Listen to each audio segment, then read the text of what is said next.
transition. What is the demographic transition, and in African context, where is it at? Demographic transition in China since 1970. And then this particular Chinese concept, which is more an economic demography one, getting old before rich. So that's basically when the demographic transition happens a bit before the economic transition, in the sense of getting rich. And the relevance or potential relevance of that in Africa. And then what poor young African countries can learn, or even older ones like Mauritius and Algeria, can learn from China's response to the knowledge it would get old before it got rich structure. I don't know why isn't there we go. So part one, what is demographic transitional justice, this concept that Philip and I have just made up? So first of all, the demographic transition. So this is basically your standard image of what the demographic transition is, and it basically means that a country starts from the point where each woman tends to have many, many births, and a lot of those births, maybe the children won't survive. So there's a high total fertility rate and a lower life expectancy. And the demographic transition is basically the kind of movement whereby there becomes lower morbidity and fewer births at the same time. So fewer births, but more survive, and people have extended life expectancy. So then what that does, so for a period, you have a very high rate of population growth as deaths fall. But then eventually you see this population growth rate slows because those fewer births start to compound into fewer and fewer people over time. So it's like the Japan or Italy situation, which is very advanced demographic transition. And at the other extreme, you have Niger, which is currently has, I think, the world's highest total fertility rate. So this is the demographic transition. And I'm not judging the high total fertility rate, low total fertility rate. That's just what is understood basically as the demographic transition. It's a transition from high birth rates and high mortality to low birth rates and low mortality, i.e. much longer life expectancy. So if you merge that, so what is transitional justice? Transitional justice, as I understand it, and Philip is definitely the expert here, not me, an approach to systematic or massive violations of human rights that both provides redress to victims and creates or enhances opportunities for the transition of political systems, conflicts, and other conditions that may have been at the root of the abuses. So what might transitional justice look like in a demographic transition sense? So what that means is, in my view, let's say, for example, you have a country that is in late stage demographic transition. So there's quite a few old people as a share of population and in total number.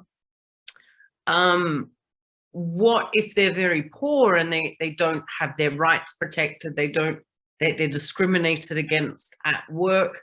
In the most extreme case, perhaps even elderly women are treated incredibly badly and they're very vulnerable. These are kind of all the things, on the one end of demographic transitional justice, you want children to be treated fairly.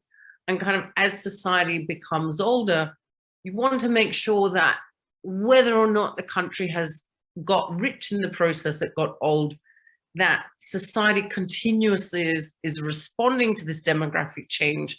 So, for example, as countries get older, things like heart disease become more important than measles or, disease or illnesses that tend to affect children. So demographic transitional justice would mean a country is capable of training the appropriate health officials to kind of systematically respond to these demographic changes over time.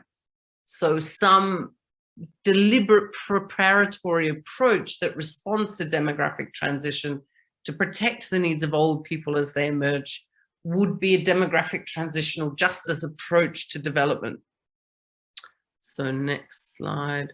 So where is Africa at? Like, does this even apply in African context? Maybe most African countries have not entered the demographic transition. Maybe they're still very young, and that's, you know, but they still have very high birth rates, and I'm making no judgment on that. So just first of all, before I go into where Africa is, because I'm going to describe their demographic transition in a kind of economic context. So there's that image of what the demographic transition is, this transition from high birth rates to low birth rates and high morbidity to low morbidity, producing a shift in the age structure gradually in favor of an older population. So this is just randomly Panama, something I took a line from the reference below. And you can see this is the kind of very traditional population age structure, which is this pyramid. And this is the classic for centuries, for millennium. This is how the average population looked, even if maybe not with the life expectancy all the way up to the 90s. You know, it would have ended in the 40s or whenever, much earlier, but a similar pyramid, you know, lots of children being born, maybe people dying slowly off. But once you have this advanced demographic transition, then you start to have, in the period before population decline, you have this period where you have a very large working age population share. And that period is the period that theoretically you can realize more rapid development, because you have so many people of working age population. As a share of everyone, you can theoretically produce far more resources. So when I describe Africa, I'm taking some data from the World Bank that basically looks at where African countries are roughly in proportion to this concept of demographic dividend. So it doesn't say now they have, you know, 5 children rather than 7 children. It says, where are they in the context of how close to this demographic dividend are they? And therefore, how important is it that their policies respond to whichever stage of this economic demography position they're in? So taking from the World Bank, these are just 2019 ones, not or 2020, referring to 2019 in the case of the TFR. What are the kind of cutoffs? This is how the World Bank has described. They say a country's pre-demographic dividend, so i.e. basically hasn't entered the demographic transition. It's still in the period of having many births, like high total fertility and high morbidity, if the total fertility rate is 4.9 or above. Early demographic dividend suggests, okay, now we're beginning to approach the demographic dividend period. And late demographic dividend, just 1.7 births per woman, is really like the tail end or the ripe period. That's the very ripe period of the demographic dividend, when you have, or the potential, when you have all these people of working age population. Post demographic dividend, well below replacement level, you know, probably a high population share over 65. And then you see these, that was the TFR indicator, the same thing for youth share and elder share. So in the case of pre-demographic dividend, a country with more than 43% of people under 15 years of age is pre-demographic dividend, pre-demographic transition even, probably. So you just get a sense. So I'm just going to put, I'm going to take the data for each African country and put them within these kind of, within range of those thresholds, so you can see where each country is. And in fact, many countries are pre or early demographic dividend, which is not quite demographic dividend, but super needing to prepare for it. So low total fertility rate, which so this is for countries that would have a higher than that final late dividend cutoff. So any country over low total fertility rate, what is it, over 16? It should be over. This is not total fertility rate. This is using the child indicator. Sorry, I've confused the so this is by share of population of children under 15. If that's below 16%, this is like a super late demographic transition country. As I said, that's or region, that's like Hong Kong, maybe Japan, and perhaps Italy, and Belarus, a few other countries. So there's none of those countries in Africa. Late dividend countries, which is still having some demographic dividend potential, but it's at the kind of riper end. is Mauritius. So that's the most advanced demographic transition country in Africa. And then those that are kind of ripe to really realize the demographic dividend and just emerging into it are Seychelles, Tunisia, Morocco, Libya, and Cape Verde. And then the most interesting countries potentially over, in an economic demography sense, over the next few decades are probably these ones with the child share between 28.6 and 43.5%. So you see South Africa all the way to Guinea, which is only just in this category.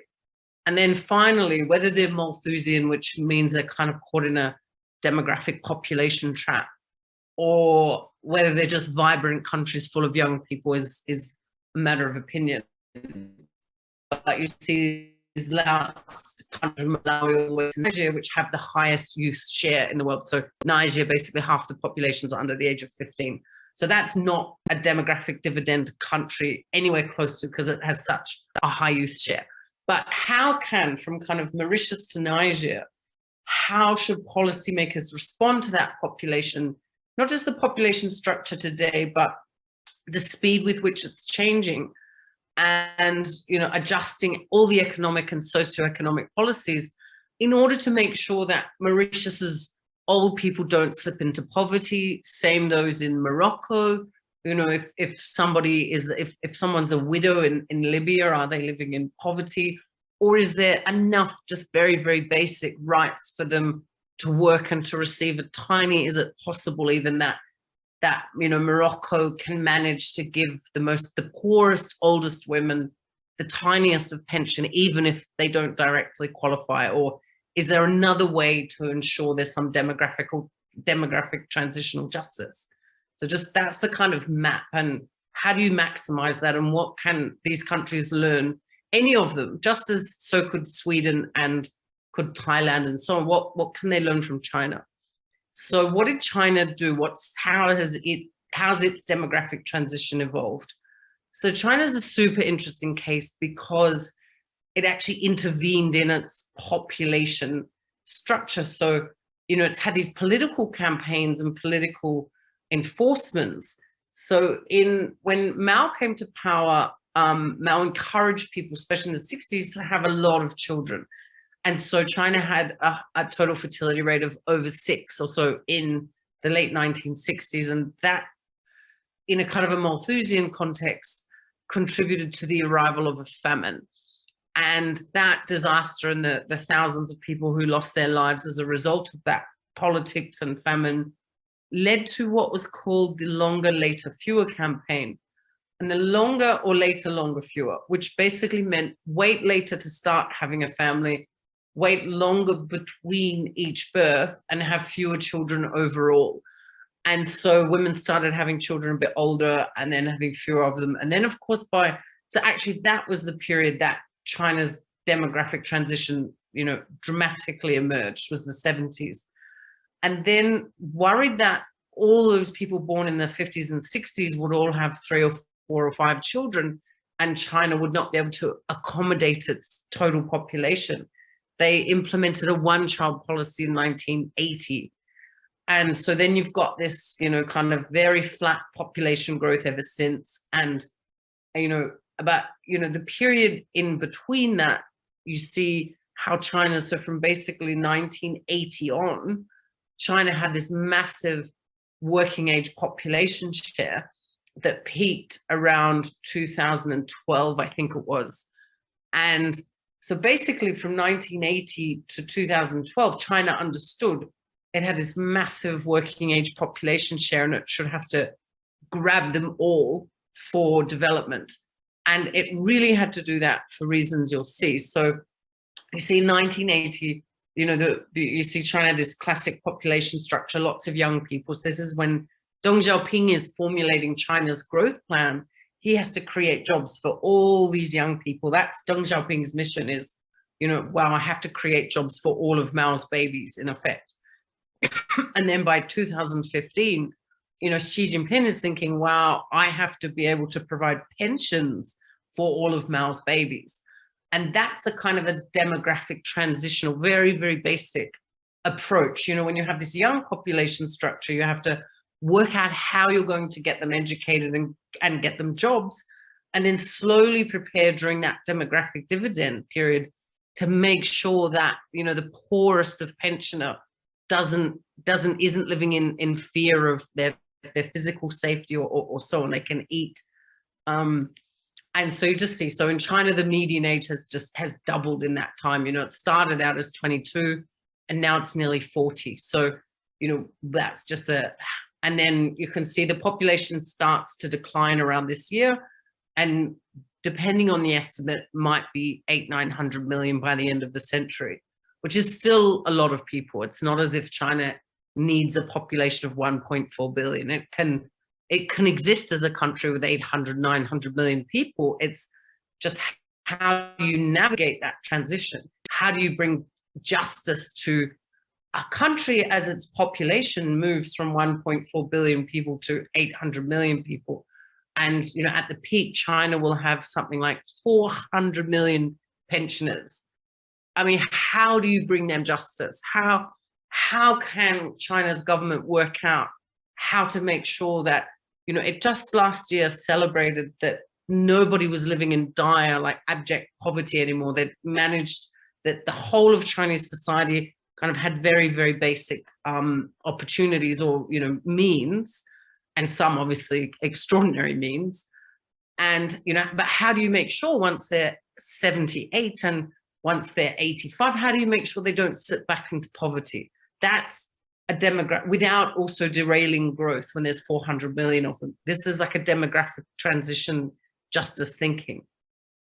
I'll jump that because it's not so aging developing countries. So there are now lots of, basically since the 1990s, thanks to the pill, thanks to rising global health standards on average, thanks to women going to school, going to university, basically many countries are now getting old before they're getting rich. So I'm just going to explain what that means for a country that is old but not rich. So I told you about those Chinese population policies and this 1980 kind of one-child policy.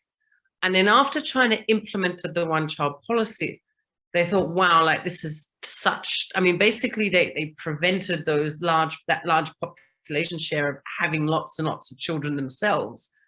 And then they thought, once we do that, we have to make sure that those one children can deliver for the future of China. We have to make sure that those one children get the chance to be rich, and that somehow even, you know, and then they worked out in the mid-1980s that they forecast that population growth based on the fact everyone would have one or two children. And then the kind of tracking life expectancy and tracking potential rate of growth, they worked out that there was just no way China could get rich before it got old. So that around, you know, the early 2000s, China's population would start to age. By the 2020s, it would start to age quite rapidly. And they thought, but we won't be a rich country. How can we make sure that when we have all those old people, even though we're not a rich country yet, how can we make sure that we can accommodate them? And in China's case, they sort of were obliged to do that because, unlike everywhere else in the world, the government felt responsible for the demographic transition. They had forced people to have one child, so they feel obligated to some extent that at the tail end, when that large generation is old and there's fewer workers, somehow China must be able to deliver those old people demographic transitional justice, so to speak. And, you know, they worked out, okay, so we're going to be old before rich. How do we foster development in that situation? How can we deliver demographic transition justice, given that we'll be old before rich? And China's the only country to have thought about this because they're the only country that implemented the one-child policy. And then they were kind of lucky around when Deng Xiaoping came to power, just looking to the slide. There was a UN resolution, the first ever UN resolution on population aging, which said that you know, the world needed to pay more attention to this big mega trend that was certainly advanced in the OECD already. And China was, you know, and then the day after that, Deng Xiaoping launched this opening and reform era, and it kind of helped maybe even produce this co-integrated approach of population aging or demographic transition and economic development. So why was China worried about getting old before rich? Because its development references were Japan, Taiwan, Singapore, Hong Kong. Those countries had all got rich when they were still demographically young. And so China's thought, wow, like, but we're going to be old before we get rich. Maybe we'll never even get rich because all these other countries got rich when they were still young, and China can't possibly do that. So how will they be able to keep getting rich even when they have all these old people? When, you know, they'll have to be attending to the old people, people have to go and help their old parents, and there'll be lots of people having to do nursing and stuff. How can they keep getting rich and then when there's fewer workers, there'll be inflation. So China will lose its wage competitiveness, but it still won't be rich. So it won't be at the technological frontier, but it will lose its labor intensive, or sorry, it will lose its wage related competitiveness before it has gained high income capital related competitiveness. So all these kind of concerns, I thought, wow, we have to work out how we can accommodate all of that and still keep growing. And so this is just a different way to say it. It's a couple of years old, but it's all the world's countries in this kind of, you know, where is poor old China? Because obviously China is not the only country, and every country is both changing in demographics and changing in economics. So in this slide, China is basically in the square on the top left-hand corner, which means that more than 7%, that's the very rough early definition of population aging. So it's in that quadrant in the top left. All the countries in the small square in the bottom left are poor and young. So that's most of Africa. So Nigeria and almost every country except Mauritius and a few others, Morocco, in Africa are in that bottom left-hand corner. So they're poor in the sense they're not high-income countries, and they're demographically young. And then you have these other countries, some that are like the country with a very few workers. If you see, there's one outlier on the bottom, near 60,000 per capita income, and a very low share, maybe like 4% of old. I'm not sure. I'm guessing that might be United Arab Emirates, just based on the high income and all the migrant workers, but I'm not sure. So the bottom right corner is all countries that are rich and young, which is basically Saudi Arabia, Qatar, and a couple of others, very oil-rich countries. And then you can see there's just the kind of implied momentum of the scatter is that most of these poor young countries are first getting poor and old. They're first getting old before they get rich today. Whereas if we had this scatter from 1980, it would almost be a movement from poor, from the bottom left corner to the bottom right corner. But now it's the bottom left to the top left. So there's a transition from getting rich while young to getting rich, to getting old first. What does that mean? How do you achieve demographic transitional justice in that case? So this just kind of puts that in a box. So you have these kind of four types of countries. You have high income per capita, i.e. rich and young. They're there's very few of those countries. Probably Emirates is the most extreme, and Qatar and Saudi. Maybe they're almost Saudi. Oh no, I think it must be UAE. And then lower middle income per capita, poor and young. So that's mostly Africa, as well as India, Indonesia, a few others. Late demographic transition, so when you've got low morbidity and low births, and high income per capita is basically the OECD on average. And then poor, old, sorry, that's a mistake. So it should be poor and old. And those countries is basically the Soviet, some of the kind of the transition economies and the BRICS. So this is that description kind of as a world map. So the green ones are middle and lower income countries that are still demographically young. The yellow ones are the poor old countries. So Brazil, the BRICS, the transition economies mostly, but also Morocco and Mexico and some places in the Caribbean and South America. The blue countries is pretty much the OECD. And then the red ones, there's a couple of other red ones like the Seychelles. Oh no, Seychelles is now old. It was, oh, and no, there's, I think there's a Singapore, can't be seen here, but Singapore is also, no, what are not Singapore, sorry, Brunei, I'm going crazy. So anyway, this is the world map by those 4 categories. So how, as presumably some African countries, even if the birth rate doesn't change, presumably life expectancy will keep increasing, and there you'll get more and more countries that have a higher share and a higher number of old people. And whether they go to yellow or whether they go to red or whatever, or if they just stay green, how do you realize demographic transitional justice? How do you accommodate, you know, if women start just having 2 or 3 babies instead of, and parents are living to be 75 instead of, you know, dying at 60, how does the whole development process shift to accommodate that and make it work over time?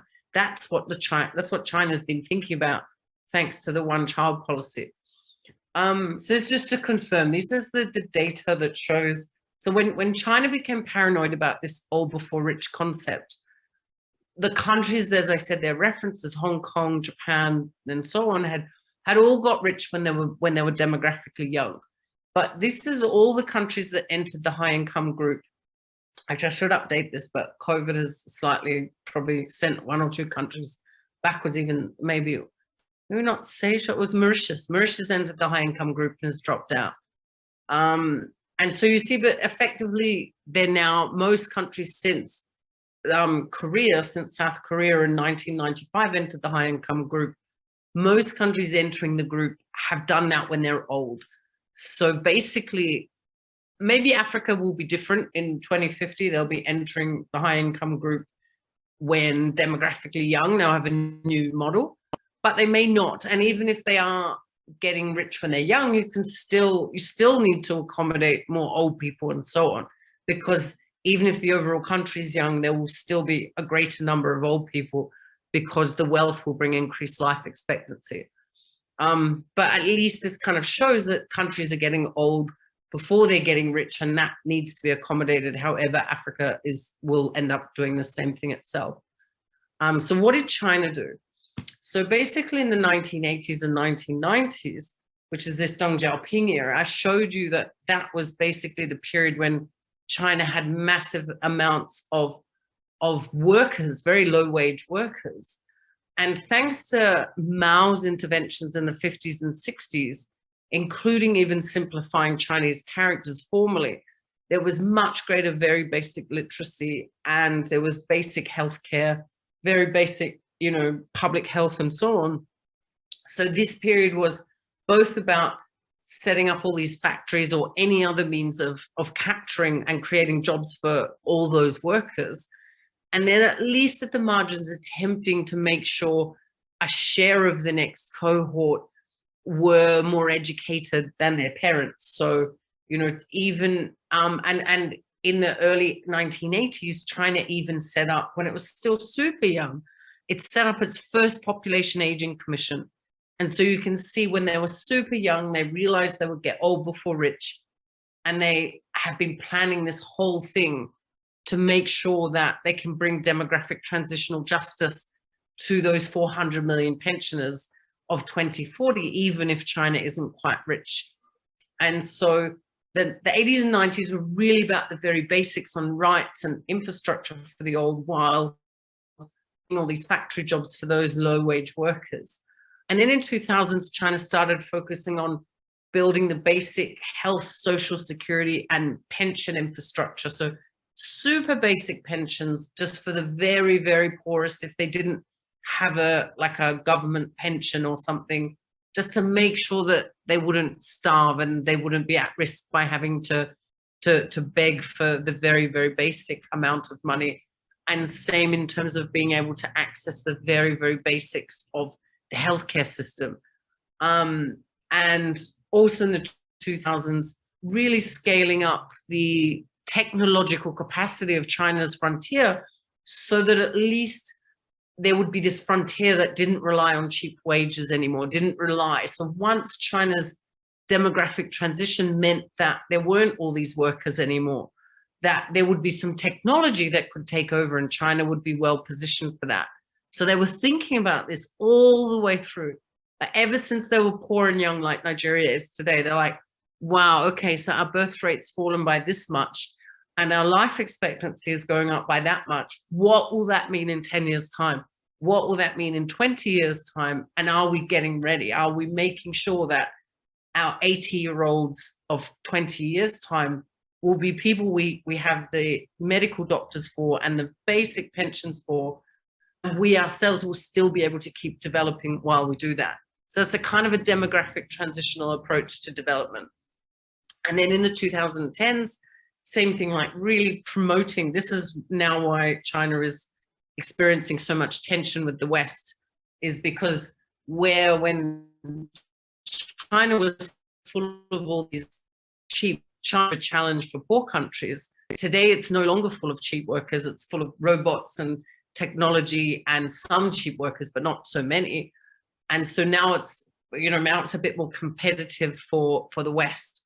And so really pushing that to substitute for the loss of labor, the loss of cheap labor, and to make sure China can generate enough productivity, enough resources to keep growing so it reaches the high income group, but also that it can deliver the very basics for all these seniors who it wants to be able to have pride and happiness and a good standard of, not necessarily a good one, a very basic standard of living when they're old, to make sure they're not at risk and that they can enjoy the minimum.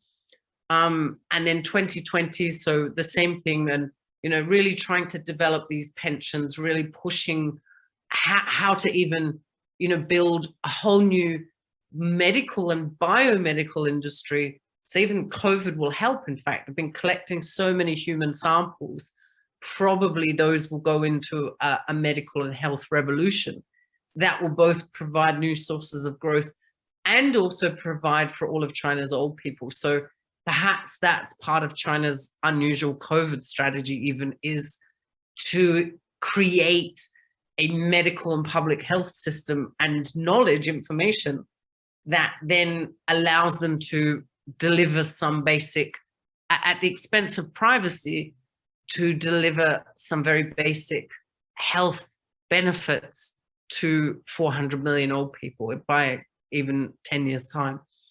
And then in the 2030s, ensuring that each smaller cohort can keep getting richer and richer. So basically, the China's going from quantity people to quality people.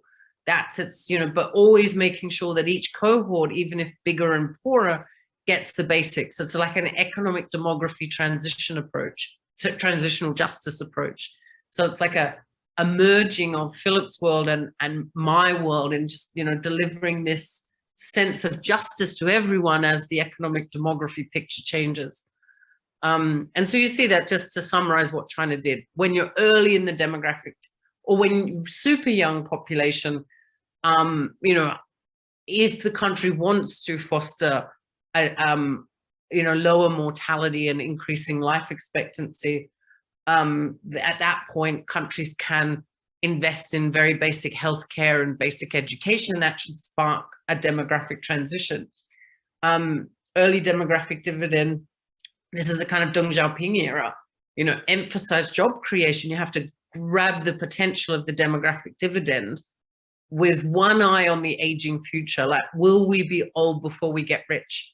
And we must set up a sustainable and affordable, super basic healthcare, education, pension system that's not going to put too much pressure on today's workers. There's fewer of them. They have enough pressure for their own life.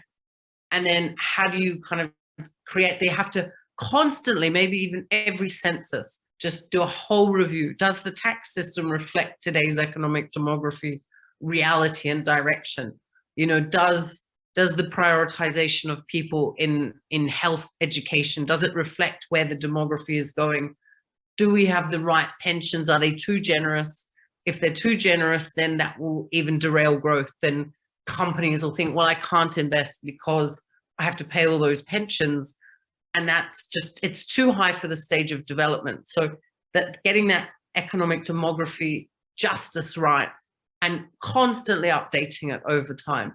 And then older populations, this is like the West, you know, the West, that they now need very capital intensive growth, and they need their younger cohorts to be able to be super productive, which they're not doing very well, and investing in pensions and so on. And to be honest, these older populations also need to work out how best to tap the younger populations of Africa. So that's almost a kind of a global demographic transitional justice approach, is how can old population countries tap the potential of young population countries and kind of find this demographic transitional justice symphony almost between them.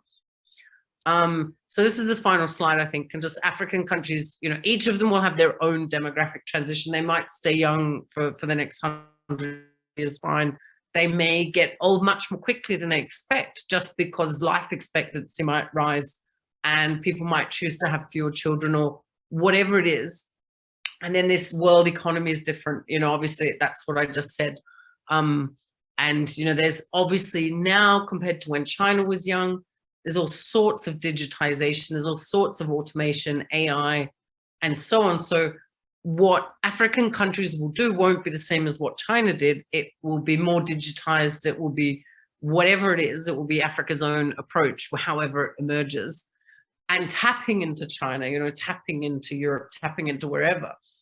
And then, you know, thinking even like where China exported loads of kind of consumer goods for families and stuff to Europe, you know, Africa will be exporting to a much older world. That might mean producing more glasses for old people, or producing tourism services or entertainment services, maybe even, you know, Japanese tourism to villages rich in children might even become a form of, you know. So I'm just saying Africa will have its own context for it. Won't follow China exactly, but China offers a great precedent for working out how to try and provide demographic transitional justice to every cohort, depending on the demography over time, and making sure one cohort doesn't derail the others, whether it's big or small. And as you have more and more old people, that the society manages to adjust to make sure it can accommodate those old people in the smallest and fairest of ways. These are some references. So that's the last slide. Thank you everyone for listening.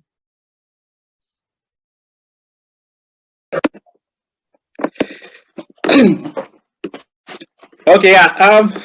Thank you very much, Lauren, for that very wonderful presentation.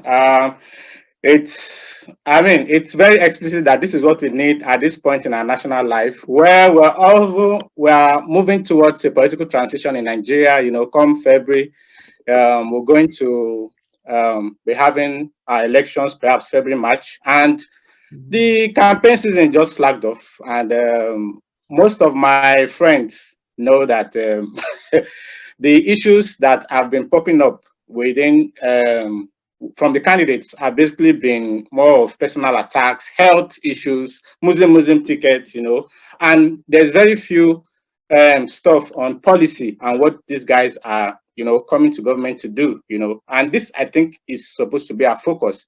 And I think this lecture is very apt in the sense that we have a lot to learn from what countries in other parts of the world are doing, you know, to take care of their aging population, especially when we look at our own context in which pensioners, you know, fall on queues in front of banks, you know, deprived of their pensions. You know, I have family that, you know, were denied pension for 10, 15 years, you know, and this reflected the fact that we aren't planning enough for, you know, taking care of our population, especially in a country where we always pray to grow old before dying. You know, everybody wants to go to, nobody wants to die.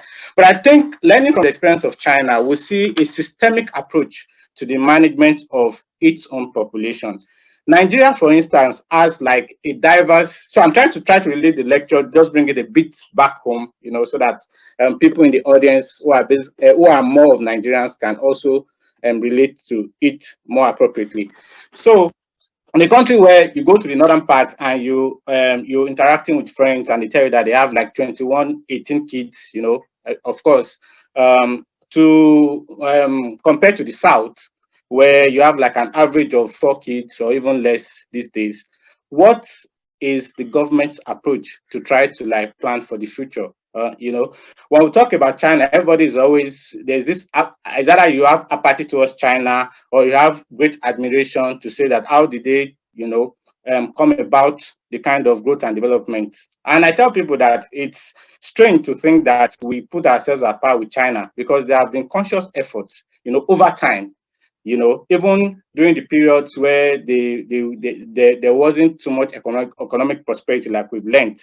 So China did not become China today, but it planned, it had an economic foresight to say that in the next few years, this is when our economy is really going to pick up. But at that point, our demography is also going to peak. So how do we take care of the aging population while we still maintain them? When they needed to improve on their demography, they were like, okay, how do we get in more kids? That was the Mao's era. And one thing I that fascinates me about China, and this days back to the Peasant Revolution, was the idea of Sun Yat-sen, in terms of what China actually needed, keeping its own identity as China, learning of its own technology, learning of its own ideas, but also drawing experiences from other parts of the world. I don't think there's anything fraudulent about this, to say that you don't know it all, but you also have to keep what is, important as yours, because in our own state, we have people in government who are saying that this worked in the UK, this worked in Canada, this worked in Europe, and so it must work in Nigeria. This is not always the case because, like we've seen in the lecture, different countries have specific demographic growth, in line or at par when you put it side by side with even the economic growth. And countries are going to peak at different stages. How do we plan as a nation, to manage our own, economy? So I think this is very important. I'll end with this to say that we saw that technology has a way, has a great role to play, especially when you think of trying to engage people, at old age, where when you no longer can do very physical or hard labor. How do you draw the tools of technology to your aid to also keep you engaged and drive the economy? I think this is one part of the lecture that we must not miss. And I say this because as you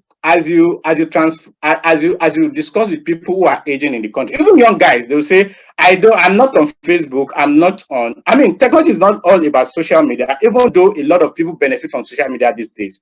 But I don't think it's something of valor to say that I can't type on my system, I need a secretary to do this stuff for me. These kinds of things are also things that could disenfranchise us, in terms of labor prospects when the time comes for us to really need them. So I think it's important that we also try to embrace this. So thank you very much, Dr. Johnston, for that very wonderful lecture. I will now keep the floor open. You have the option to either put up your hands like Bidemi is doing, or you type your questions, in the chat box. I would really love to hear about Ifeanyi's research. If I'm sorry, Ifeanyi is like a unisex name, so permit me to say, if he or she, is willing to speak to us, it will be something nice to also learn what's your own focus and what have you learned about our own context in Nigeria in terms of our demographic transition at the moment. Thank you very much. So I'll give the floor to Bidemi Lawal to make his contribution. Yeah, thank you, Professor Johnston, for the presentation. Though I was out to take care of a few things somewhere in the middle of the conversation.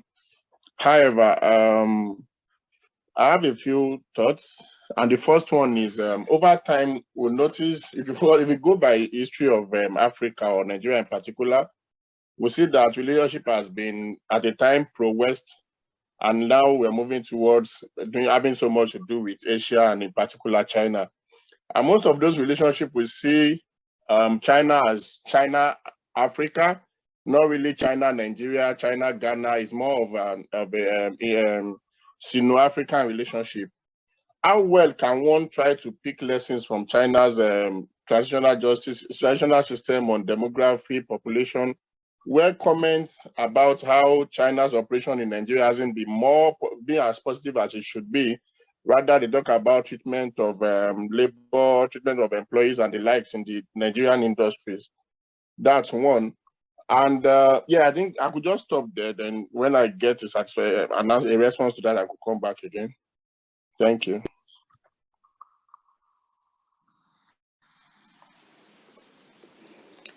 Yeah, there are other questions. Oh, go, Okay. Philip. Go, Philip. Yeah, I just wanted to say, if you have questions, you either raise up your hand or you type in the chat box here. Thank you. You can go. Yeah. Yeah, sorry, I was on mute when thank you. Oh, I can't see your name now. Ollie something. In terms of, I mean, so China does do a lot of China Africa because it has the forum on China Africa, and I guess one reason for that is partly because they are, even to some extent, prepared and interested to invest in cross-country infrastructure and cross-country. So they're almost fostering a kind of an integration agenda implicitly. And in terms of your point about, like basically China utilized foreign investors when from 1980 on, and especially 1990s and 2000s, China massively utilized foreign investors and massively utilized foreign trade in order to capture that demographic dividend and to underpin this long run demographic transition strategy to generate the resources and so on. And so today Nigeria is utilizing and interacting with China to do this, and theoretically to do the same thing. But you're saying that it's not a perfect relationship as you would like it to be. I don't know the specifics of the China-Africa relationship in terms of labor standards and issues in use of Chinese labor or so on. A lot of that is regulation and getting the appropriate regulations in place, and I guess having governments and legal systems that can implement them such that foreign investors won't take advantage of weak institutions, which they probably to some extent did in China in the 1980s and 1990s. Also, it's easy to forget what happened in China in the 1980s was probably not as pretty as what has happened more recently. So when China itself was quite poor, the foreign investment was probably a bit less attractive also. How do you, I guess, through civil society, through ideally improved governance, and perhaps also a more clever fostering of competition among foreign investors, whereby you say, maybe you bring attention to imperfect foreign investor behavior, whether it's China or whomever, and encourage the competition. Maybe Japan can do a much better job. Maybe South Korea can take over the contract if the contract hasn't been fulfilled, or even a foreign investment clause that, has some catch in it about labor standards falling. If labor standards fall, these are the consequences. That's a regulation, and it's obviously hard to have agency when a country is poor and a foreign investor isn't. I guess the only way there is to play off foreign investors against each other, and to have a look at, what China did in the 1980s was discipline foreign investors against each other, and also to kind of discipline them because it knew they wanted access to China, and so it made sure it exploited that desire for their own long-run development. Nigeria needs to work out its own version of that. I hope that answers the question. Yes, thank you very much. It does.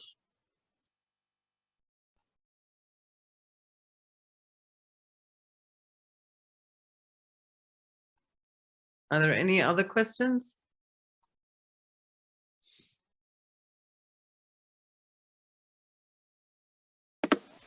Yeah, does anyone have any question from the floor so that you can just put your hand up? In the meantime, while we're waiting for questions, I wanted to ask. I think maybe you touched on it a bit, but I was looking at the gender dynamics of these demographic transitions. You know, in countries where you have to put forward that you have more females, you know, than males, and the age are different, even in terms of life expectancy, perhaps. Um, Ladies or females tend to live, you know, longer than males. Are there any lessons to be learned, especially when you think of China's demography at the moment, the prospects of its the gender parity within the country, and how can one, you know, draw from an economic the economic prospects of China in terms of the gender? Is there anything to learn, or are there some revisions to be made in terms of this policy? Yeah. Yeah, this is interesting from many angles. It's interesting in terms of how much women can contribute. Like if women, for example, aren't allowed to work while they raise a family, or they experience discrimination, then not only can they not contribute as much as they could otherwise, but on top of that, it means over time they accumulate very low pensions, but they then live much longer. So you have this, it's kind of a double whammy whereby they're poorer, but they have to live longer on a smaller pension. You know, and they have, on the one hand, they've contributed less to the system, but they were also not able to contribute to the system. So I guess it's also important to structure pensions. Like there was quite a funny phrase actually. China has a horribly low retirement age for women. I think it might even be, it's either 45 or 50 for women working in toxic physical industries. They retire at latest by the time they're 50, but if not, much younger. And then all the way up to women academics with a PhD, I think they're allowed to work until they're 60. And so on average, it's a low, or maybe 55 even. Anyway, it's low. And then a Chinese economist said a few months ago, a year ago, that you can't, hello? A famous Chinese economist said China cannot afford for there to be like 400 million women dancing in the square for 30 years, i.e. they retire at 50 and they all live to be 80. And that just means they dance in square for 30 years and that China can't afford that. So where China got things wrong perhaps was that it maybe didn't perfectly change the retirement age over time. One reason they didn't do that is because they're much older cohort and much less educated. So it's harder for them to work as they get older. But I think that's the gender thing, and life expectancy is about balancing how much women can contribute, how much of a price they pay for having a family, and just, yeah, that, like even in Australia, men have pensions on average that are so much bigger. This is private pensions, so much bigger than women. And then women live longer. So it's kind of a double whammy. And maybe Nigeria can somehow work out a system that diminishes that double whammy. That would be a wonderful form of demographic transitional justice. If there was some way, and actually one way I think that this can happen, pension systems tend to be pay as you go. So the people who are working now pay for the current old people. And perhaps it makes more sense that it's like a matrix approach. So for example, in Australia now, you have quite a few incredibly rich male pensioners, same in England. And because the generation who are today in their 60s and 70s, it's such a big generation. maybe it makes sense that those men pay a bit more for their women, because you have all these, like, such a big population share. Maybe the rich old men should be paying a bit more for the poor old women. And because there's not that many people who are younger and able, this pay-as-you-go system kind of collapses, you know, when there aren't that many younger people, and they're not that, and then you have this super large number of rich old men. And I just feel like those rich old men should be the ones that are paying a bit more toward those poor old women. And so maybe Nigeria can work out a blend whereby on the one hand you have the current generation paying for the old people, but at the same time, if there's a layer of old people who've done really, really well, maybe there's a way that they contribute to the old people of their generation who didn't. Maybe there's a way to do that, especially it has a gender angle too. That'd be like a beautiful, creative way to get demographic transitional justice. Yeah, I think this is also very important. I think countries like try to, in terms of taxation, adopt this kind of strategy where you get richer people to, or the more privileged in society, to pay, you know, for those who are not as fortunate. But the challenge that we have is also the kind of corrupt practices that, I mean, tax evasion is basically what pops up when you look at the kinds of concessions that companies, especially big multinationals, get, you know, get in terms for taxation. So that's like a tricky aspect of it. But it's important that we're able to make this work. I think, like I typed in the chat, I wasn't sure whether Ifeanyi was here. Whether Ifeanyi would like to also, you know, enlighten us on the research that he or she's taking, carrying out at the moment. If you be kind enough to speak, Ifeanyi, can you just put on your mic and perhaps video?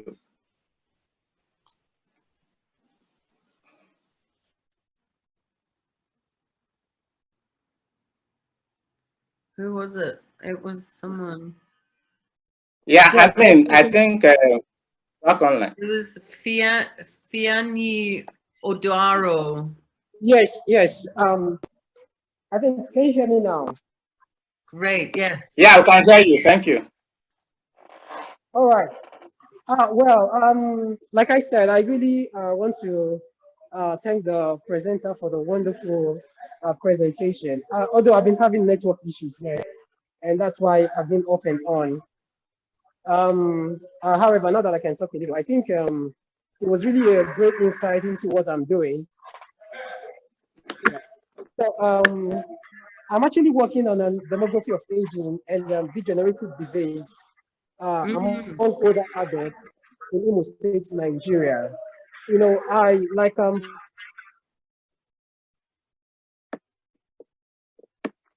transition and some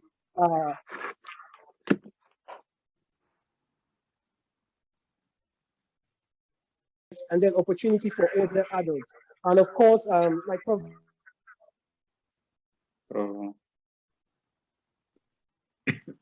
Hello? Yeah, I think we're losing her. Ifeanyi, are you still there? Yeah, I'm here. Okay, yeah. So we lost your last comment. If you could just reverse a bit. I think you're talking about something very interesting. Yeah. Okay.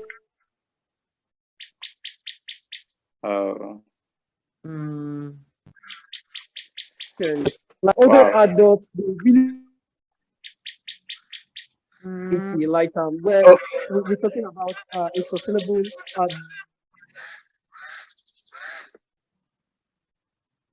Wow, sorry if we can't follow what you're saying. If it's possible for you to reconnect, then it will be very useful for us. So while we're waiting for you, I think George's hand came up. I don't know whether George has something to say. George, please.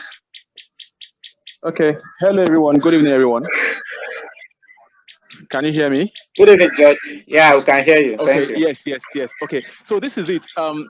Amazing lecture by the professor there, and this actually encourages lots of people to get an idea of things they don't know about. Yeah.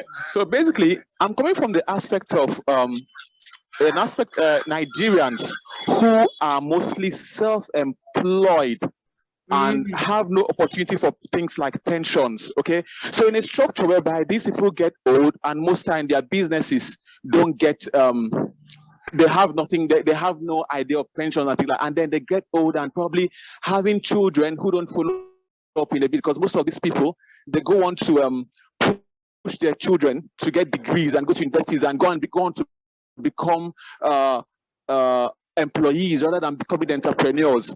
And you now find that when the children go on to get older and become things like entrepreneurs and have issues and probably have jobs where they don't get paid well, okay? These older people who have businesses that are beginning to dwindle in their old age and begin to become nothing because, of course, they had kids who they pushed ahead, but these kids never actually helped to structure and raise their businesses, and they become old and they don't have a business, and as well as they don't have a pension. What happens, or rather, what's the plan for people? I don't know if this makes, I hope this makes a lot of sense, but I'm looking at it from an angle, of whereby we live in third world, West Africa, whereby there's limited production. People don't think of production, people think of consuming and exporting raw materials rather than thinking of the aspect of where they can produce and create raw materials to grow. I mean, come to Africa today, most everything is like all the stable goods you see are imported. So the raw materials are being exported. So in a situation of third world Africa, Nigeria precisely today, what are the opinions or the advice you have for this situation and people in this situation, or helping this situation not to happen more? Thank you. You know, I guess if I just compare to the China story, which I know is different, but just for to enter, in China's case, there are also some share of the population whose employment mostly over their lifetime was informal, and therefore they weren't inside the pension system, and perhaps their savings and their one child and so on. So the same story, they basically can't rely on their one child to pay for their old age, and their savings are insufficient. The difference between China and Nigeria is perhaps that the Chinese government has attempted to create a very basic social foundation such that those old people can access the most basic pension and have very basic access to the health system. So even if those people never contributed to a pension in the formal sense and they don't have access to private means of income, the government has created a very basic situation because it's, you know, perhaps because it's a communist party, because they've got this old before rich thing. So how then should Nigeria make sure those same people have some type of, first of all, I guess there just needs to be an awareness effort, like life expectancy is rising, everybody. Your educated children may not deliver all of your dreams in income, in terms of care. We need to set up some very basic foundations to provide for those people. Now, whether that is done early on, like I guess the question is which institutions can help, and, you know, would you work with, whether they were American or Swiss or Ghanaian or Nigerian, like some type of SME or local village enterprise that can work with those people. Cooperative. Yeah, like a cooperative, but a cooperative which people trust.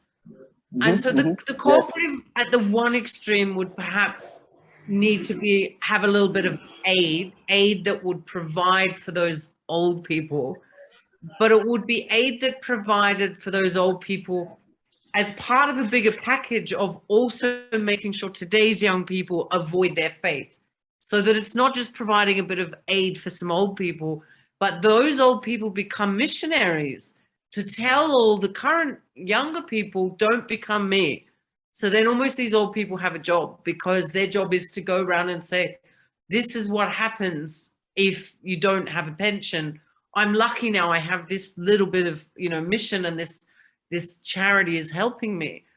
But then whether you would work with, I don't know, an American cooperative, you know, an African American cooperative that somehow was able to channel even, you know, like, I don't know, $2 a year at the beginning, and then $3 next year, whatever it is, just like the tiniest of contributions that then enabled those old, so they may never contribute enough that means they warrant a basic pension, but somehow if they have, it's almost like the opposite of microfinance. It's like microfinance for micro pensions. So do you know what, if you are willing to pay 1% of your income into this microfinance enterprise, based on that, then when you're 65, if you have done X, Y, and Z, we can give you this collective and its social foundations and its charitable investments and it's whatever it is. It's like a microfinance in inverse. So you just put in a tiny 1%, $1 every 5 months, and then $2 every 5 months. And then somehow, if you're allowed to participate, it somehow is a form of insurance. So it's like a privatized public pension system, but done through a collective, and just somehow it merges aid. It's like microfinance in reverse. That would be, maybe that's a way, maybe there can just be some entrepreneurial collective that works with rich Nigerians, with rich Americans, with whomever, to set up exactly that, just to avoid, you know, in India, you see old women being raped, like it's just because they have no protection. It's horrible. You want to avoid that situation, even if it takes private groups of people setting up these genius micro systems in reverse, like microfinance, but for a pension. That would be amazing. Yeah, thank you very much for the wonderful question and of course the wonderful response as well. I have a question inbox before I allow the two hands up to take the floor. So I'll read exactly what was sent to me directly. So, is China posing any threat to the socioeconomic policies in Nigeria, or perhaps Africa, if you want to stretch it that far? And there's like a rider on that, which is the loan theory part of the ways China is securing our future and demographic transitions? You know, I will talk about bad debt, you know, being aligned with Africa-China relations today. Can you speak to that and see how do we perceive, you know, the financial relations, you know, bilateral agreements or even multilateral agreements with China at the moment, you know, where African countries are projected as unable, you know, to pay their loans? Is this a sort of servicing and their, or even when they export Chinese labor to countries in Africa to carry out some infrastructural work, you know? So how does this translate to wealth for both countries within the demographic context? You know, of course, we're talking about labor, the labor agency at the moment. So I think we should take the two other questions, then you can, you know, address the three together so that we'll save time. Yeah. So Bernard Ifagba is there. Then after that, Tony Fashidemi. Thank you very much.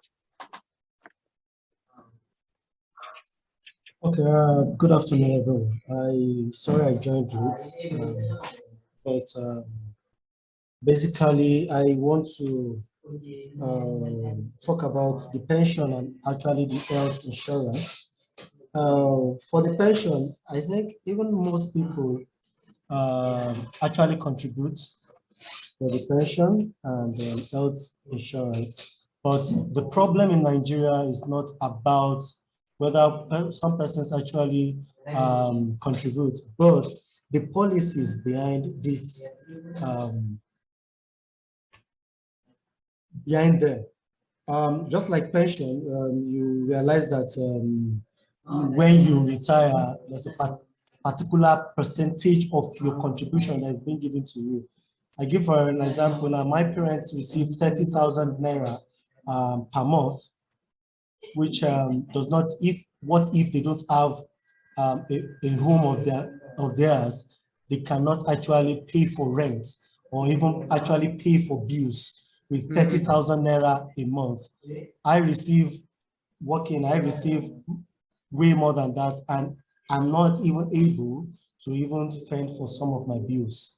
So I think basically it has to do with policy, saying that, okay, yeah, when you have contributed and you are done with working and you're retired, why won't I just get everything that I've contributed and then go and think of something to do with my life, rather than saying, okay, you're going to get a particular percentage. Therefore, health insurance, it's so funny that when you key into the health insurance and you go to such hospitals, you realize that the medicine that you're being given are medicine drugs that are far less expensive, and they probably won't even at a go cure your illness.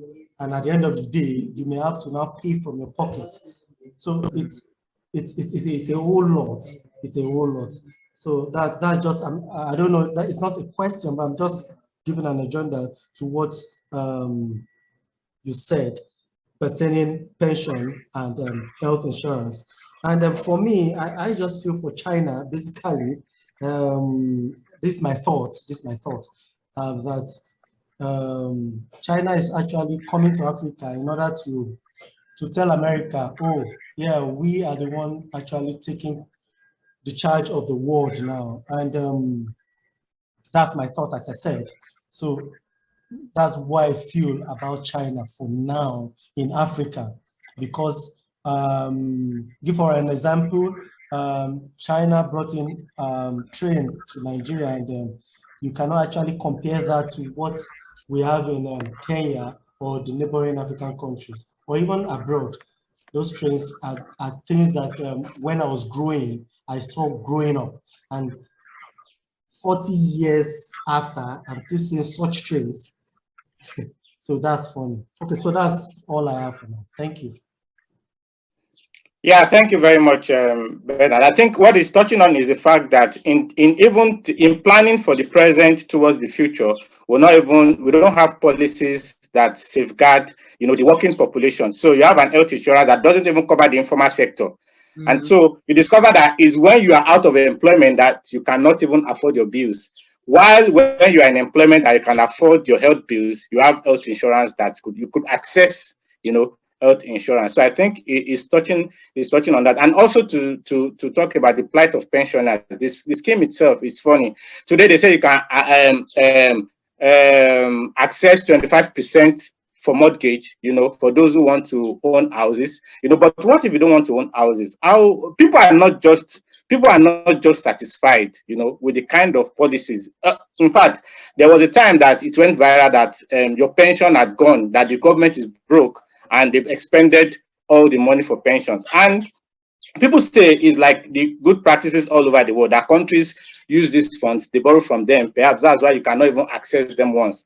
But the scary thing is you don't know if when your pension money is borrowed by the Nigerian government, whether there's a strategy in place, which is even why we're having this, to refund, whether when you are indeed ripe to even access these funds, whether the funds will still be available to you. Because now we're hearing that they're borrowing money to pay and stuff like that. And it's a bit of a scary economic situation at the moment. I'm sorry for interjecting. So, Tony Fashidemi, please. Mr. Tony. Okay.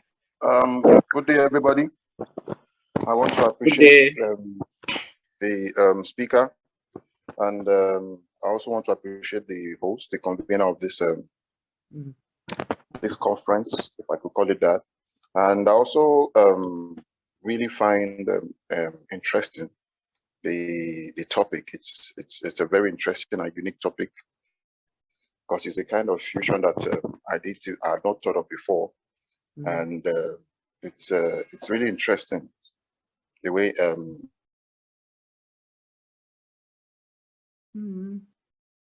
it has been actually. I have I don't know if I should say questions or issues or problems. I guess maybe because this idea is probably in its infancy. I don't know.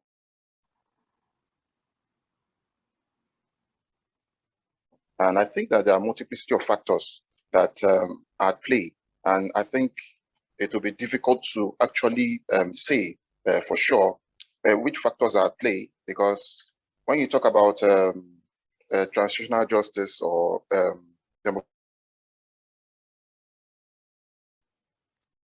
demographic transitional justice, interesting. I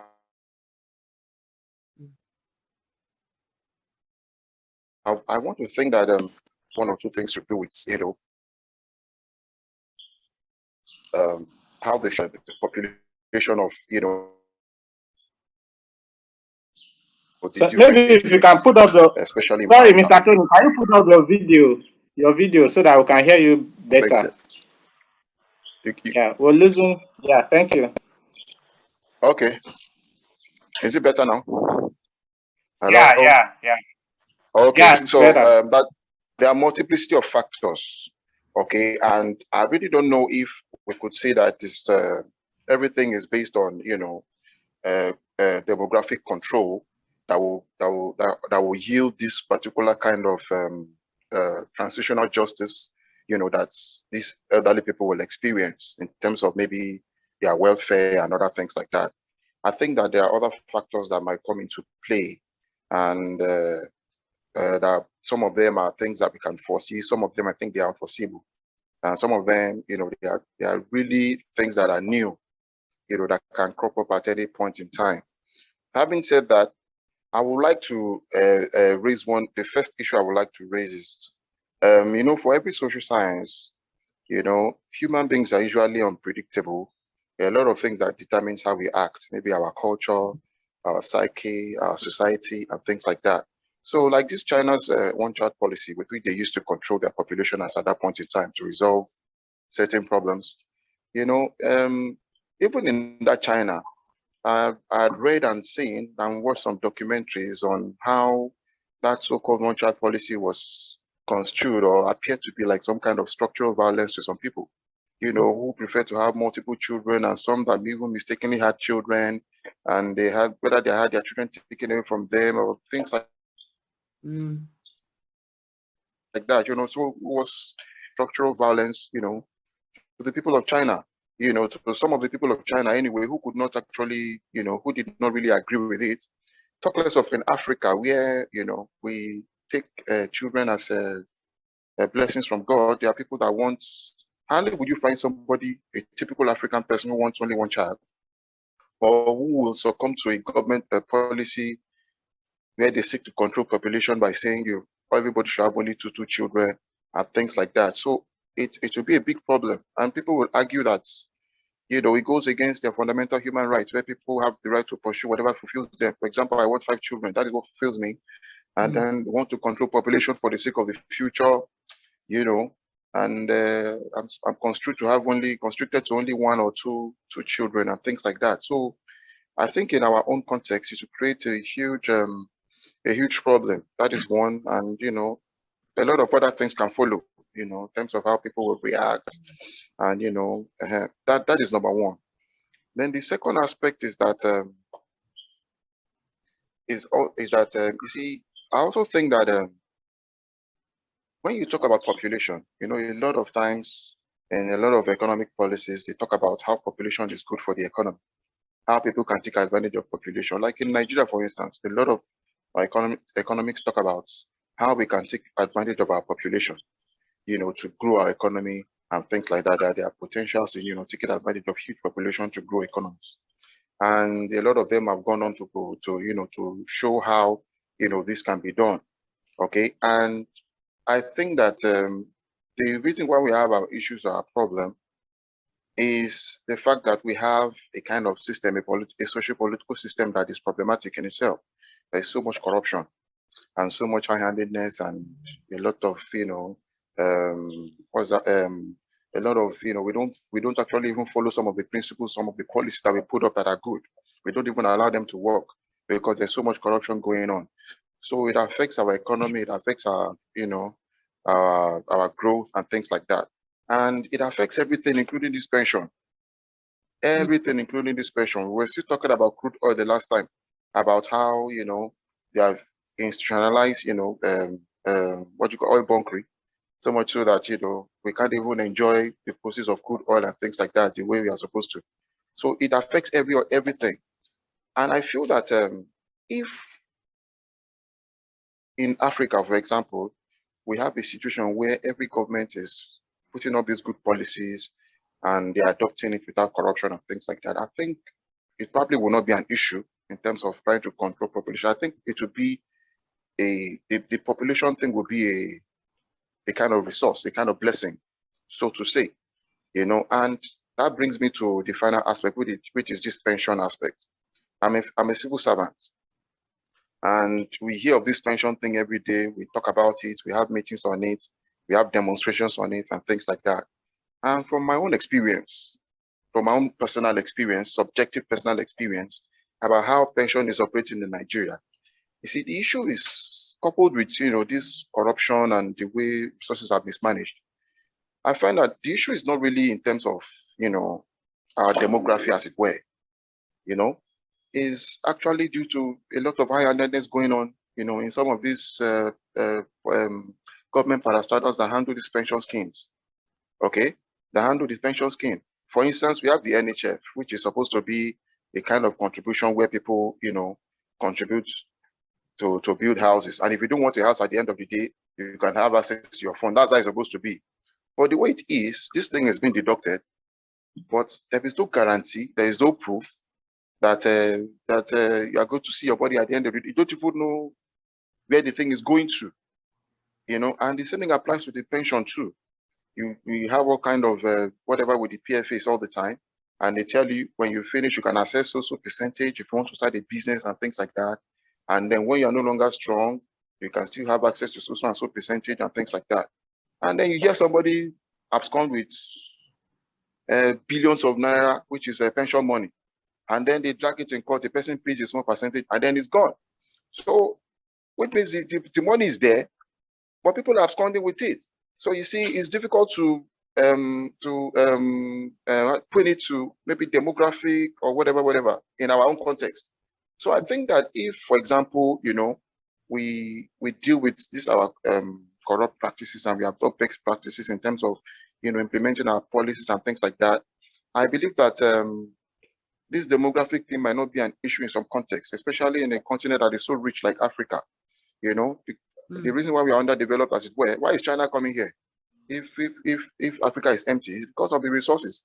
So and I think once such a thing is in place and we are doing what we are supposed to do, I believe that you know, that's a transitional justice, transitional demographic justice might not really have to do with so much population control in our context, but, you know, taking advantage of this demography as it is, okay, you know, taking advantage of the population, you know. Can I all right?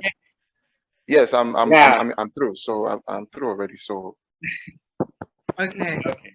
Thank you very much. Yeah. Okay.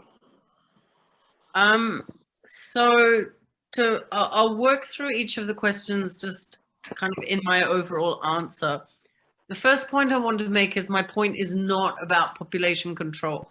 My point is about just being aware of how your demographics change over time. So even, for example, Ethiopia used to have, I think the average woman used to have 6 babies each, and today they only have 3 babies each on average. There was no 3-child policy to get from 6 to 3. It just happened. And possibly it will go from 3 to 2. Maybe it will go from 3 back to 4. It kind of doesn't matter. What matters is as it changes over time, on average in a downward direction, and it may not be in a downward direction that ever goes below 2.1. It might always have, in most African countries, it might remain at 2.8 or 3, given this natality preference. But if there's a period where it drops from 6 to 3, then you're still going to have a working age population that is elevated for some period. And then at some point, you're going to have this rising share of older people in the case that life expectancy and so on increase. So it won't be as dramatic as China's. And actually probably the biggest difference with China's is one of the reasons China was able to plan somewhat for this is not just because it's the Chinese government and they can indeed impose some what would be highly unacceptable restrictions in Nigeria, on Chinese people. But once they did that, then they could roughly project how the population would change over the next 30, 50 years. You can't do that in Nigeria just because next year people might decide to have extra babies for whatever reason. And, the year after the population might fall. It's much harder. You can't strictly predict how the population will change. But you can at least track it, say, with every census. Just have a look at how is the population structure changing? What is now the share of old people? What does it look like the share of old people will be in future? And then I agree, accommodating that change over time is made much, much more complex by imperfect governance. And that it's not even necessarily about paying the money in, it's about getting it out after you have.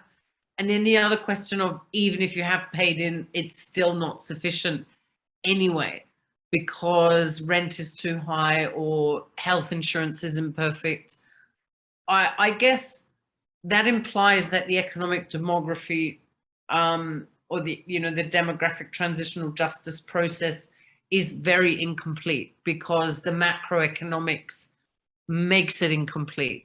There's inflation, or might even be corruption, price, rent, whatever.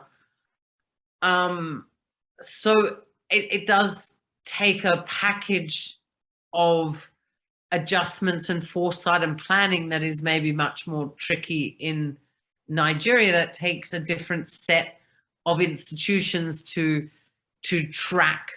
But equally, it might be possible for a township or a village in Nigeria to do things that Chinese villages couldn't do. So maybe there's a large group of, maybe there's some villages that have a lot of old people who can't afford their rent, but they get together somehow and they build somehow they manage to construct an accommodation center that accommodates. It's more like a dormitory for old people. And it's somewhere where everyone can live safely. They can afford to live on whatever their pension is.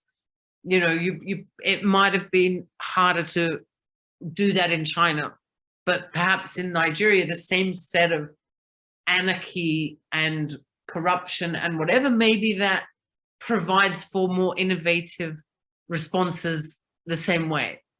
I'm just looking at it from another angle. Maybe that means there are ways to suddenly build affordable housing that didn't exist in China's case, or whatever. So I think that just takes a more dynamic responsiveness as the problems arise. So it's a more continuous and dynamic responding, rather even than strictly as much of a long run planning one. It's a combination of planning with this responsiveness, like a more interactive and continuous responsiveness. Okay, we've got these old people who can't pay their rent. Let's let the market respond. Who can we find? What charity, what company will build affordable housing for them? China. Okay, so is China's activity, why are they there? What are they doing? I mean, China has been Africa's largest trading partner since 2009. That is a result. The reason China-Africa ties picked up from the mid-90s is precisely because at that point, China needed more resources and it started buying more resources from Africa. Partly because at the time the Middle East was in war. The Middle East was being bombed and China couldn't get oil easily from the Middle East. So it went to Angola and Sudan instead. And in order to get the oil out quickly, given how much they wanted it and how much they were willing to pay for it, they basically did a package approach. And they said, okay, Angola, if we use your labor, it might take us 3-4 years to get the oil out. If we use our labor, in 6 months, we can be getting it out and you can have all that money. Which of the two? And it ended up being Chinese labor.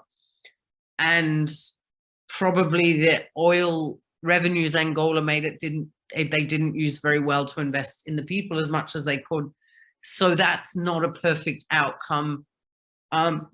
Chinese weren't as perfect as they could have been, and nor were Angola's leadership. Would Angola be better off today if that oil was still in the ground?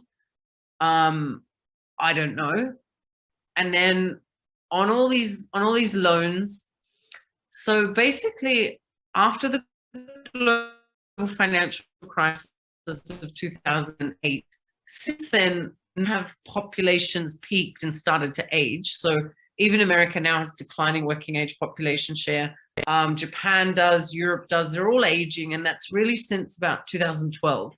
So they're all struggling a bit economically compared to how they were. And then you had this great big crash in 2008. And ever since then, global interest rates have been very low. So the kind of weird way China grew was that it exported, and it saved all these dollars. It was like insurance. They just piled up dollars like gold. And then all of a sudden, after 2008, the global interest rate was low. So then they were getting almost a negative return on their like trillions of dollars in savings. So they're like, well, okay. And on top of that, they started to get a negative return on their US dollars just as their own population was starting to age and they started to lose. So the West stopped buying all of their factory stuff. And so their export model of growth diminished. All their US dollars were earning a negative return. And then they've got all these companies that built all their roads, all their bridges. They've kind of got nothing more to do in China. And they think, okay, well, we've got all these dollars. Now we can be a bit more risky since they're making a negative return anyway. And then we have all these companies who can build great roads, great bridges, and so on. And they understand that, they have a working age population that's declining, but Africa looks more like China did in 1980. Like just exactly, they now need the roads, they need the bridges, they need the jobs, they need the factories. And so China thinks, okay, well, we can use our dollars, we can use our companies that can build all these roads and bridges, and we'll help other countries. That's just a win-win. It is a win-win if it works at both ends. It's harder to realize a win-win if a country takes the contract to build a road or a bridge or a railway line, and then it doesn't end up producing the related growth. So the theory of building the roads and bridges is that it produces growth, and that growth itself can be used to pay off the road, the bridge, and so on. So there is a challenge that if those roads and bridges are built and then they don't produce the resulting return, which COVID has obviously complicated. And so, I'm not an expert on the very fine details of the terms of these loans. So could and should the terms have been more generous than they were? I don't know. Could African countries should they have built the rail, or should they have built the road? I'm not Nigerian. I'm not the government of Nigeria. I'm not going to say what road or rail Nigeria should build and whether they should use China or someone else. The logic is, if you need roads and bridges to build growth, if you borrow money to build them, then you have to make sure you realize the value of what you did. And if you borrow all that money and you don't realize the value, that's obviously not an ideal investment. That's a suboptimal allocation of resources. Has China exploited Africa?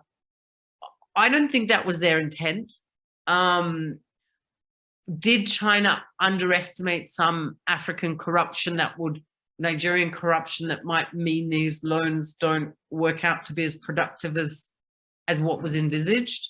You know, perhaps that was underestimated. I don't know. And then there must be so many different cases. And then, so I think China's not strictly in Africa just to take the resources and so on. China's in Africa to try to be what Japan was in China. You know, like Japan, the USA, the West, from 1980 to, you know, like about 2010, for 30 years, there were all these Westerners, Japanese, Koreans, Hong Kong, Singaporeans, kind of, you know, just investing in China and getting really rich. And the Chinese were, you know, the beneficiaries, but they weren't the kings of that process. They weren't the kings, but they were the beneficiaries. They took the investment and they grew and they grew and they grew. And now they just see Africa as that next story. Instead, now they're Japan. Now they come in and they be the foreign investor. And so they just see it as the kind of next phase. Is it working out that way? You know, no, Africa's its own story, so it's a very different story. Are there a lot of risks? Even in this lending, China's loans are not as transparent as what many countries' loans are, or you know, you can't quite get the terms. And so that can be a risk. If China's loans become a high share of total loans, the fact that people don't know what the loans are can create systemic risk. So to the extent that China is less transparent than other creditors, and then China becomes a major creditor, that could be a systemic risk. That can be a socioeconomic risk. At the same time, you know, China is an incredible opportunity in that sense, but you know, China wasn't naive with its foreign investors. China made sure that China was the winner of its own foreign investment process. They had no intent that the foreign investors would be the winner. China would be the winner of the foreign investment over time. And perhaps there isn't that same level of drive and planning in African countries to win from China the way China won with foreign investors. So I always tell the story of Nokia, the former Finnish telecommunications giant. Nokia was in China from the 80s, maybe even earlier, and it was everywhere. You know, you had all these Nokia executives, they were making loads of money. Nokia phones, Nokia phone masks, Nokia telecommunications equipment. And then you had Huawei. The founder of Huawei built a building that looked just like Versailles in France as his headquarters. So, you know, the Westerners are coming to Huawei. They're like, haha, wow, he's even built his headquarters like Versailles. The Nokia people are getting rich, rich, rich. They're like, wow, this is great. Fast forward 30 years and Nokia is dead and Huawei is now the king of all those industries. So Huawei basically learned from Nokia and then totally displaced it. So I guess the question for Africa is there an African company that's going to displace Huawei by 2050? You know, what, like, is Huawei tomorrow's Nokia? Or is it not, because there was no Nigerian company that, because there was Nokia, then there was Huawei, then there's some Nigerian company? So I think the answer to that is up to Africans. And I'm not saying it's the same story. Like, Africa's its own context, its own governance issues, its own planning, its own unpredictability. The question and the thing is, it's that, you know, Nokia was displaced by Huawei very deliberately and cleverly. Is there an African company that's going to displace Huawei by 2050? Only African entrepreneurs can achieve that. And are they likely to? I have no idea. I'm Australian. I just have studied some aspects of China and some of Africa, but it's up to you guys to create the African version of Huawei, and China won't do that for you. You have to do that for yourselves. Does that answer all Yeah. the questions? And then the pension story. Yeah, I'm not suggesting it's easy. I'm just suggesting don't let the demographic transition sneak up on you, because you'll just wake up and there'll be more and more old people, even if people are still having 3 kids. And then if they are, you just have to keep managing that.